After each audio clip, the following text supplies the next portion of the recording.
السلام عليكم ورحمة الله وبركاته. مركل أي كلنتي ونكسن محمد سيد كسود هذا channel كيجا برا عالمك runtii maanta waxaan ka hadli doonaa blog ka sheekeynaya nolosha Kenya xilliga samarka sida ay tahay.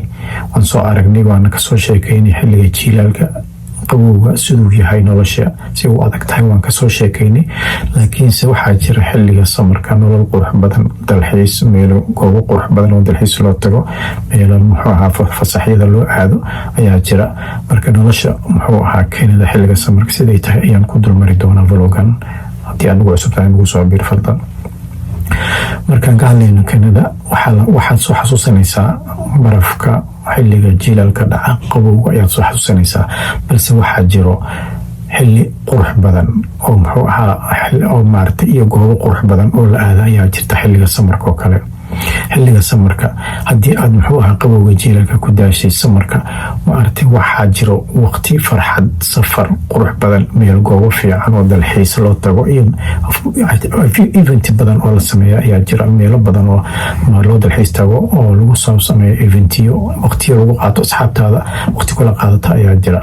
sidee ayuu samarku u egyahay Kenya? aan dulmar ku sameyno marka ugu horeyso. xilliga samarka oo kale waxay leedahay Kenya cimilo aad u fiican oo diirimaad leh oo u dhaxeeya 20 degree ilaa 30 degree centigrade oo qofka uu maartay socon karo, meel kasta aadi karo, meel kastana waqti ku qaadan karo, aanan qabow jirin, baraf jirin.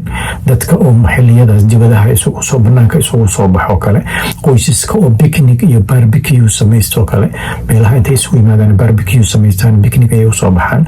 magaalooyinka oo noqda kuwa nool oo firfircoon, meel kastaba waxay noqonaysaa meel wada dooga cas oo caws leh, qurux badan iyo maartay ku sawirada ku fiican, muuqaalada lagu soo bandhigi karo.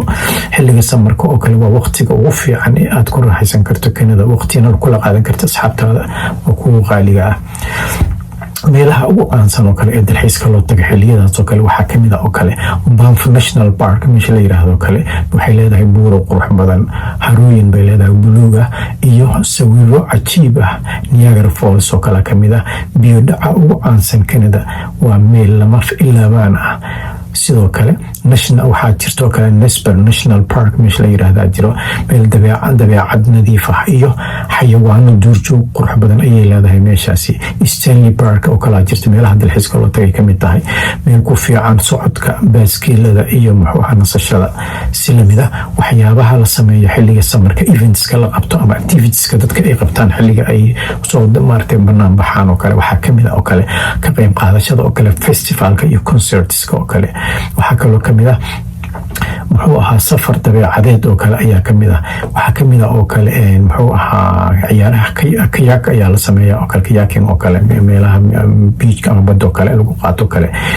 dabaal ayaa jirto, barbecue ayaa jirto oo kulan saaxiibadada la qaadanayso, barbecue aad samaysanaysan ayaa jira. samarka waa waqtiga ugu fiican ee nolosha Kenya ugu fiican oo xilliyadii iyo qabowga marka laga soo baxo kale waa xilliga ugu fiican samarka ee nolosha Kenya.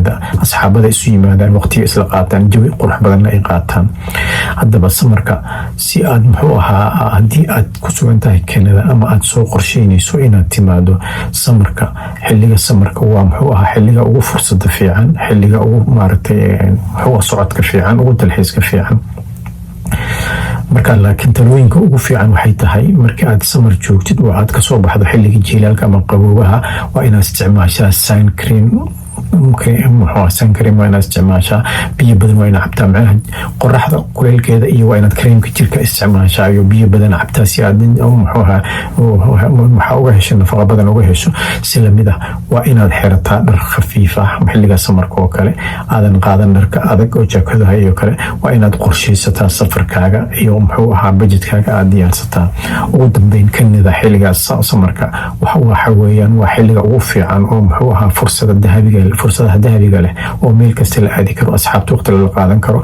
meelaha aan soo sheegnay oo kale oo ku fiican dalxiiska, ku fiican in barbecue lagu sameeyo, in ku fiican picnic loo aado, waa meelaha ugu fiican hadda aan soo xusto. waxaa kaloo jirta aad aadi kartaa weliba Waterton meel la yiraahdo kale, iyadana waa meel aad u qurux badan oo dalxiiska ku fiican oo kale. waa xilliga ugu farxada badan, asxaabtaada waqtiga lala qaato oo banaanka loo soo baxo, jawiyo fiican la qaato samarka. nolosha Kanada samarka aad ayay u qurux badan tahay runtii, waana xilliga dadka ay sawirada quruxda badan ka qaataan, muuqaalada quruxda badan ka samaystaan. haddii aad maaragtay jeceshahay oo inaad maaragtay nolosha samarka Kanada inaan wax badan kasoo sheekayno oo maaragtay su-aalo badan ay kaaga soo laabteen, qaybta commentiga nagu reeb, halkan ayaan kusoo gabayn doonaa. mahadsanidin.